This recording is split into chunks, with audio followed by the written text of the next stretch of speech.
Arden once again, and welcome to the Negotiators Podcast, and welcome to my YouTube channel. Today I have absolute pleasure to be with an old friend of mine, Furness. Frank is a master social media expert, a fantastic speaker, spoken all around the world, and the thing I've got to personally thank Frank for was introducing me to the Professional Speaking Association and sharing with me one of the conferences in America where he introduced me to three mentors of mine, Alan Weiss, Patricia Fripp and Nido Cobain. Frank, thanks so much for joining me. It's what a pleasure it is to see you again. Oh, that's great, Derek. When I think back now, I think the last time we met each other was when we were working together in Abu Dhabi in the Royal Palace. Can you remember that? Well, I can now you mention it, but that seems a long time ago. I know, that was ages, and that was fantastic. Can you remember we were working with the Crown Prince for 2 days, coaching, training him, and we had camel. You disagree with me, but we had some camel for lunch. I don't believe I had camel for lunch. No way would I have eaten camel. Now, was that Sheikh Mohammed?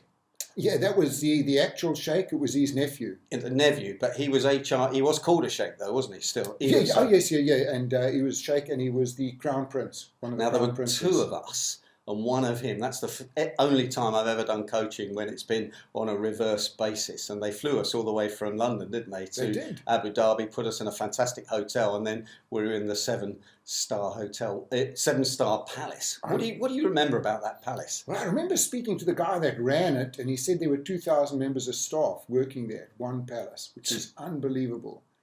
And I also remember us going for lunch there, and we had the most luxurious restaurant that we sat in. And it was only you and I with about 5 guys serving us. And I remember every time glass would be empty, somebody would be there again. It was just like the best service ever. And I remember you asked them who'd been in that room before. They wouldn't tell us, but we had the feeling that it was some pretty serious world leaders that had been there. Yeah, well, can you remember we were busy training one day and we heard all of the helicopters coming in. We were wondering what was going on, and we spoke to the one helicopter pilot. And I think there was something like 150 of the Arab leaders that had come in for a conference at that time. And rumour was Angela Merkel had also come in at the same time. Merkel, yeah, I do remember that now. Yeah. And I do remember that helicopter pilot. We had a feeling he was a bit more than a helicopter pilot, didn't we? Absolutely, yes. He was one tough guy. He was some sort of security guard. Yeah. So what have you been doing, Frank, since I last saw you? You've been travelling the world, I know, and you've been working on some books and some products. Yeah. So travelling the world, I love doing that. I spend half my life in Orlando now, half in London. But I'm hardly ever here. I just got back from Australia. I've been over there for a month. So I still love the whole international circuit. Trying to get a new book out. But my big thing at the moment is online products. Okay. So I've just released my first online product on social media. It's taken me 2 years to do. It's got 185 videos and 12 ebooks. So it's a monster product. Wow. And so is that part of a process, or is it things that people can buy individually? How does it work? People can buy it individually or companies. So I've got individuals that use it. I've got companies. It's basically the A to Z of how to use social media. Everything you need to do. And as anything changes, I update it and put up the new videos. Well, that was my first question, because it seems to be changing all the time. You know, LinkedIn was one thing, and then it was bought for £26 billion by Microsoft, I think, or something like that, and they changed the formatting. It's changing all the time. So how do we keep up to date? How do you keep up to date? Well, I mean, that's the funny part. I was ready to launch it when LinkedIn changed, and I had to change 26 videos because all of them were just no longer relevant. But that's what I do. So I'm up to date with everything all the time. YouTube change all the time. I mean, they had a change a couple of weeks ago where most people could be partners. Now what they're doing is they're not paying out any money anymore, but they're disguising it. What they're saying is you have to have people viewing your channel for 4,000 hours a year, which is absolutely impossible, even for any superstar to do. So virtually what Google have done is they've stopped all payments that they've been paying out on YouTube, millions and millions. They've just stopped it overnight. But disguised in this, you've got to have 4,000 hours of viewing. Okay, but people that are new to the internet, they should still put videos up on YouTube. Yeah, you've got to put it up there because it's brilliant for search engine optimization. It's great for being found. Every TV channel is looking for the next big thing. So I work with one law firm in Fort Lauderdale, and the CEO of the company, or the managing partner, got him into doing some video. So he started a YouTube channel, and he was picked up by one of the major television stations because he's a bit weird, wacky, and quirky. Yeah. And now every time anything happens legally in Florida, they bring him in, and that was just from being found on YouTube. Wow, that's certainly something there. So does it matter? Does it? You need to keep putting material up. Is it a volume game? It's volume and quality. Right. So your quality has got to be great. Your content has got to be brilliant, because again, YouTube is only going to promote you if people stay and they watch. So they look at time watched on your videos. So my average 700 videos, time watched is 2 minutes 36. If somebody's watching a video, they're clicking out after 5 seconds, YouTube is saying there's nothing really interesting on this video. There's no way we're ever going to promote it or push it to the top. Okay, well, let me ask you a little bit of advice on mine. So I've got, I don't know, 65 videos up. That's all, nothing compared with you. But one of those videos has had 136,000 watches, and yet some of them have only had 20. It's about car negotiations. So is that something I should maybe major on, or does it not really make any difference? Oh, no, I mean, if you get that many views on one of yours, then you've definitely got to major in on that. Right. So there's obviously a niche over there, and if I was you, I would follow up on that, because there must be a huge interest in that. Yeah, that's interesting, isn't it? And yet my next one's only got 30,000, and then it goes down to 1,000, so it's crazy. Yeah, well, I mean, that's the thing. And your one that's really done well, what happens with YouTube is once it reaches momentum and starts rolling, they'll start promoting it. You know, when you watch one video, and there's other videos on the side over there. Yes. And you'll see they've all got hundreds of thousands of views. Yeah. So once yours goes well, YouTube is saying, well, there's some great content here. This guy must know what he's talking about. Let's start promoting him. But if you've got 1,000 views, it's like, you know. Well, what do you do? Do you just leave videos up there that have only got 20 or 30 views? Yeah, I still leave them up there. It's still good to leave. Yeah, I still leave them up there, because somebody's going to watch them. Most of the time, the reason they haven't got views is because the keywords aren't right. So it's not easy to be found by somebody. So you've got to put keywords in the title, the description, and in the tags for it to be found. In your description's got to be with the keywords right throughout over there. Once the video's done, you've got to promote that video on every social media channel. So there's a whole process with video that I follow to get the videos up there. I'm not doing that. I better look at some of the material that you've got up there. What else apart from YouTube? Because I could be bombarded by doing 25 different channels, SlideShare, and everything else. What else? What's next? So my two big things at the moment are YouTube, and my other big thing is LinkedIn. LinkedIn. Yeah, so LinkedIn, I'm sitting on about 19,000 people at the moment. My target is 25,000 by the end of this year. Okay. For me, that's a new cold call. As you know, I'm a sales guy, so all I'm doing is taking the old sales days, I would sit and cold call.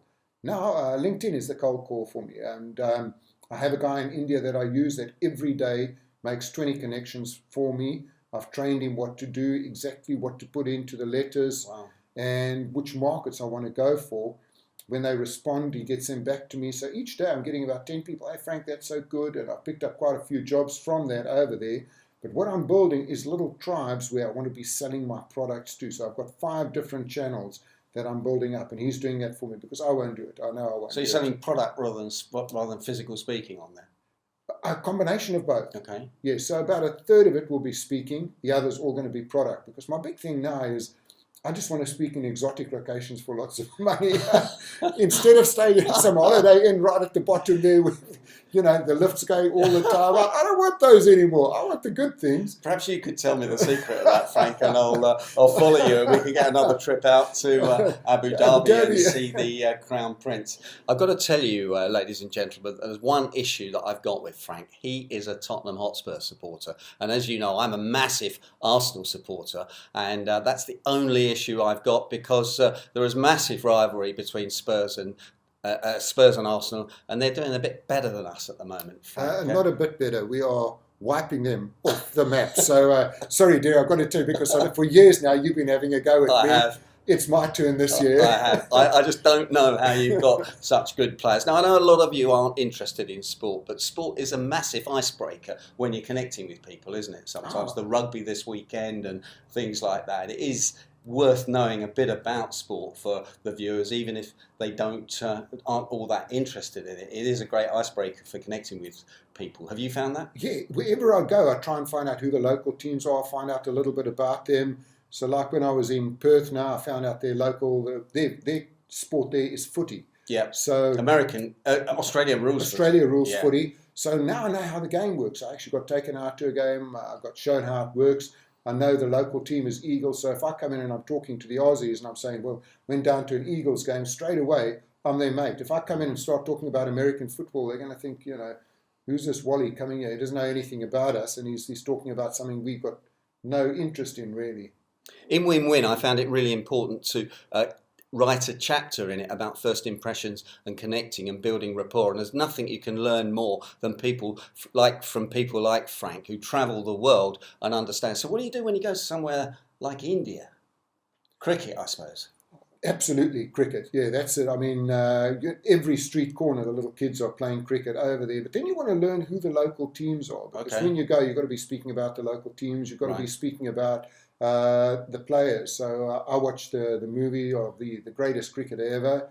You know who that is? Tendulkar? Yeah, absolutely. Yeah. The little man, what he did his whole life. And when you start talking to people about, well, did you know that Tendulkar did this and he grew up in the streets and this is how much he practiced, this is what he did. Tiny little guy, when he went in, he actually failed to begin with. And all of a sudden you've got incredible rapport because people are listening to you and you're telling them things they don't even know about some of their sports teams. While we're on cricket, I must tell you a quick story. We worked at Barbados on a cruise, three cruise boats in there, 6,000 people. And Sally and I went off to the cricket ground. Everybody else went into town. No one on the cruise knew anything about cricket. We turned up at the Cricket Museum and we bump into no other than Desmond Haynes. Oh, wow. And he was such a gentleman. But the thing about Desmond Haynes, it was really weird. He had these massive hands. And I imagine massive hands because he'd been holding a cricket bat. Well, what a gentleman. He was just so charming. Isn't it interesting when you meet some of these people that have achieved a lot? Some of them just have that really charisma and those manners.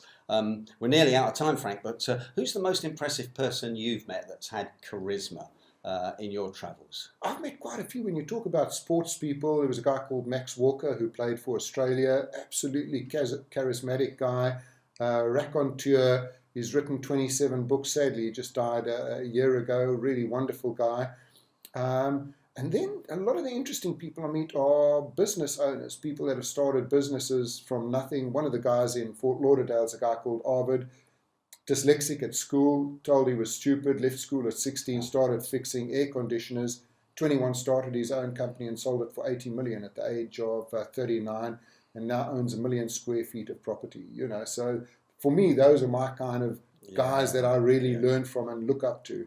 I find it extraordinary that people are told sometimes they're stupid or they can't read or write, and then some of the most cleverest people in the world are dyslexic, you find, or have a slight autism or whatever it is, and yet they become some of the best entrepreneurs in the world. I just put up a post recently on Facebook that got thousands and thousands of views and comments, and it really was about people who failed, like Oprah Winfrey and a few other really big people. Who all failed to start with and then became absolute superstars. Well, Frank, that's been a fascinating interview. Thank you so much for your time. There's 3 takeaways from me straight away there that you might want to think about. Number 1, when you go to a country, make sure you learn about the local customs. Number 2, social media is really important. So you need to get as much information about yourself onto social media, particularly LinkedIn and YouTube, which are the channels now. And when you do connect with people, make sure you stay in touch because that's really important. So that's been a fascinating interview, Frank. Thank you so much. And if people want to get in touch with you, how do they do that? Just drop me an email, frank@frankfurness, FURNESS.com, or have a look at my website, www.frankfurness.com. Also, take a look at my YouTube channel, youtube.com/sales tips.